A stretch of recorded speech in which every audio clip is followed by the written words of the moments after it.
Most supermarket coffee feels off for one reason. It's already old. You can feel the difference clearly with Dunkin' Original Blend. This is what most people expect coffee to feel like, but rarely get consistently. You drink it, and nothing pushes back. No sharp edge on the first sip, no bitterness building halfway through, no strange weight sitting in your stomach after. It just stays in the middle from start to finish. And that's exactly why it works. It doesn't try to stand out. It doesn't try to impress. And that lack of extremes is what protects it over time. Because the moment coffee starts pushing too far, too dark, too strong, too aggressive, it becomes more sensitive to age. Small changes start showing up faster. And that's when your body begins to feel the difference, even if your taste doesn't fully catch it yet. Most people try to fix that by going stronger. They think if the coffee feels off, it's because it's too weak. So they move toward darker profiles, expecting more flavor, more impact, more presence. But that usually makes the problem worse, not better. Darker roasts are often used to smooth out inconsistencies. They hide defects. They make everything feel more uniform, even when the coffee itself isn't stable anymore. So you end up drinking something that feels stronger on the surface, but underneath, it's already lost structure, and your body still reacts to that. The heaviness doesn't disappear. It just becomes harder to trace. That's where something like Peet's Coffee, Major Dickinson's blend, behaves differently. This one comes in with more body right away. You feel more weight in the mouth, more depressants, more depth compared to something lighter. But here's the difference. Most people miss. It holds that structure. It doesn't spike at the beginning and then collapse halfway through the cup. You don't get that moment where the coffee suddenly feels hollow or dull. That drop, that sudden loss of presence, is one of the clearest signs of coffee that's already past its peak. And once you notice it, you start seeing it everywhere. This one avoids that better than most dark roasts you'll find in a regular supermarket. It stays more consistent from the first sip to the last. And that consistency is what keeps your body from reacting. When coffee is still within its stable window, it behaves predictably. The flavor doesn't need to be complex. It doesn't need to be special. It just needs to hold together. But when coffee sits too long before it reaches your cup, it starts losing that internal balance. It loses gas. It loses clarity. The flavors don't disappear completely. They just flatten. Everything becomes less defined, less structured, less alive. And that's where most people get stuck. Because the coffee doesn't taste bad enough to reject, but it doesn't feel good enough to ignore either. It sits in that middle zone where you keep drinking it, but something always feels slightly off. And this has very little to do with price. That's another common mistake. People assume that if they pay more, they're automatically getting something fresher, something better controlled, something more reliable. But supermarket systems don't work like that. Coffee moves through storage, distribution, shelves, and time keeps passing at every step. By the time it reaches you, freshness is no longer guaranteed, and most packages won't tell you when the coffee was roasted. They tell you when it expires, which sounds useful, but isn't. Expiration dates are long, much longer than the period where coffee actually performs well. So you end up trusting a date that hides the real condition of what you're drinking. That's why learning to recognize the signs matters more than memorizing brands. Because once you start paying attention, you notice patterns. Some coffees feel stable from the first cup to the last. Others start fine and drop quickly. And that drop is what you want to avoid. Not because of taste preference, but because of how your body responds over time. That slight heaviness, that lingering aftertaste, that sense that something isn't sitting right. Those are usually signals that the coffee has already moved past its best point. And once you connect that back to instead of blaming the roast or your own tolerance, you start making better decisions without needing to overthink it. At that point, the question changes. You're no longer asking if the coffee is good or bad. You're asking if it's still holding together, if it still has structure, if it still behaves the way coffee is supposed to behave. And that shift alone removes most of the guesswork people deal with every day, because now you're not chasing stronger flavor or smoother profiles. You're simply avoiding coffee that's already gone before you even open the bag. And once you start seeing that clearly, it becomes much easier to spot what actually works and what doesn't.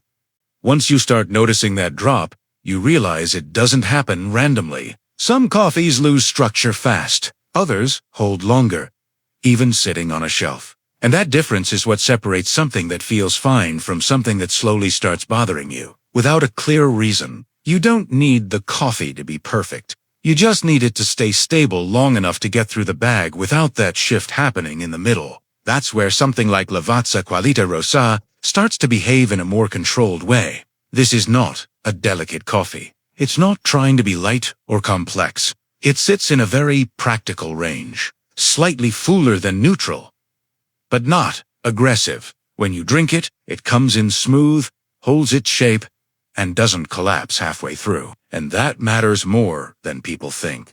Because when coffee starts to break down, it usually shows up in the middle of the experience. The first sip feels acceptable, but then something drops. The flavor loses definition. The body becomes uneven, and the finish starts to feel heavier than it should. This one avoids that pattern better than most coffees in the same category. It stays predictable, and that predictability is what reduces the chances of you drinking something that already crossed that invisible line. Now here's the contrast most people miss. Because this is a more accessible, widely distributed coffee, people assume it must be inconsistent. But consistency is not about exclusivity. It's about control, and some brands, even at a large scale, manage that better than others. Not perfectly, but enough to keep the experience stable from the first cup to the last. So, the decision here is simple. If you want something easy to find, affordable, and less likely to shift on you halfway through the bag, this is one of the safer options you can rely on without overthinking it. Now move slightly in the other direction, where the coffee feels lighter, cleaner, and less present in the mouth, but still controlled.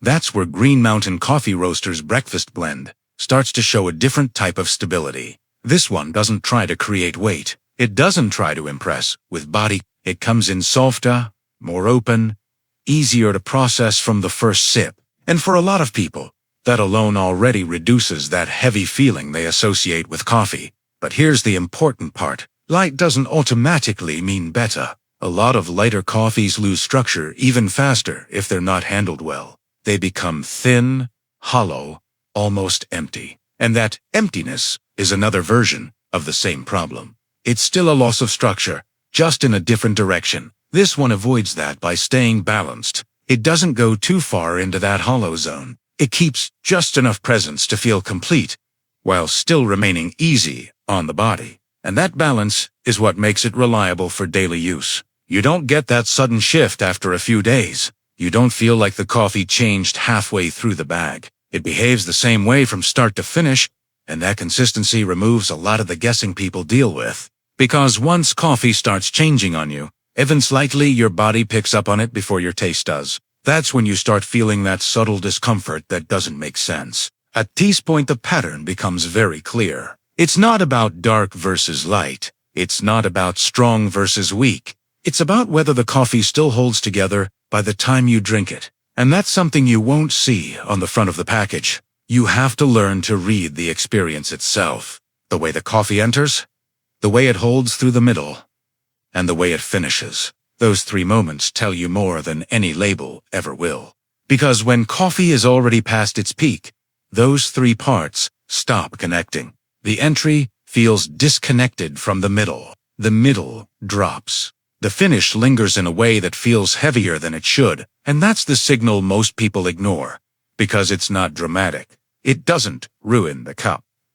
It just slowly changes how you feel after drinking it. And that's where the real shift happens. Not when you find a perfect coffee, but when you stop drinking coffee that's already gone. Because once you remove that variable, everything becomes more predictable. Your body reacts the same way. Your experience becomes consistent, and you're no longer adjusting every cup, trying to figure out what changed. By now, you can probably already think of a coffee you've had recently that felt like this. Not bad, just slightly off. Slightly heavier. Slightly flatter. That's usually not the roast. It's not the brand, it's the timing. And once you start recognizing that, it becomes much easier to avoid it without needing to overcomplicate anything, because now you're not relying on labels or assumptions. You're paying attention to what actually matters.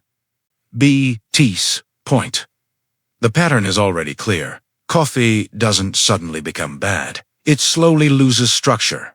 And that loss shows up in the way your body reacts more than in the way it tastes. That's why people keep drinking the same coffee, thinking nothing is wrong, while still feeling that slight heaviness building over time. It's not dramatic. It's not obvious. But it's consistent. And once you start paying attention to that consistency, it becomes much easier to separate what still works from what's already past its best point. That's where something like Kirkland's Signature Organic Sumatra starts to behave differently from most coffees in the same space. This one comes in deeper. You feel more weight right away, more body, more presence. But unlike a lot of heavier coffees, it doesn't turn muddy halfway through. It doesn't lose direction. It holds that structure from the first sip to the last, and that's what keeps it from creating that delayed heaviness people often associate with stronger coffees. Now, here's the contrast. Because this is a darker, fuller profile, most people would expect it to be more aggressive, more difficult to handle, more likely to cause that uncomfortable feeling later. But when the coffee is still holding together, when it still has that internal balance, the body processes it differently. The weight feels stable, not overwhelming. The finish feels complete, not lingering in a way that feels off, and that difference is subtle. But once you notice it, it becomes very hard to ignore. This is where a lot of confusion comes from. People blame the intensity. They think the problem is the strength of the coffee, so they move towards something lighter, trying to fix the reaction they're feeling. But if the issue is age, not intensity, that shift doesn't solve anything. It just changes how the problem shows up. Instead of feeling heavy, it might feel hollow. Instead of feeling strong, it might feel empty. But the core issue is still there. The coffee has already moved past the point where it holds together properly. And that's why consistency matters more than profile. Because once coffee starts losing that structure, it doesn't matter if it's dark or light. Strong or weak, the experience becomes unstable. And that instability is what your body reacts to, not the flavor itself, but the breakdown behind it. So the decision here is simple. If you're going to choose something with more body, more depth, something that feels stronger from the start, it has to stay controlled all the way through. Otherwise, you're just masking the same problem in a different way. And this is one of the few options that manages to keep that balance without becoming overwhelming or inconsistent from cup to cup.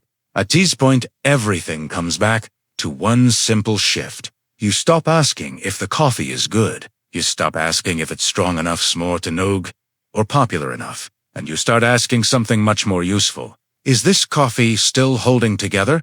Or has it already started to break down before it even reached me? Because once you start asking that question, most of the confusion disappears. You don't need to test dozens of brands. You don't need to chase trends. You don't need to keep adjusting your routine trying to fix something that isn't actually about preference. You simply avoid coffee that's already gone. And that alone changes how every cup feels. Your body stops reacting in unpredictable ways. That subtle heaviness starts to disappear. The experience becomes more consistent from day to day. And most importantly, you stop second-guessing what you're drinking, because now you understand what actually matters, and you know how to spot it without needing to rely on the label. If there's a coffee you've been drinking that started feeling slightly off recently, that's the first place to look, not the brand, not the roast. The timing, how long it's been sitting before it reached your cup, and how it behaves once you open it. That's where the real difference is.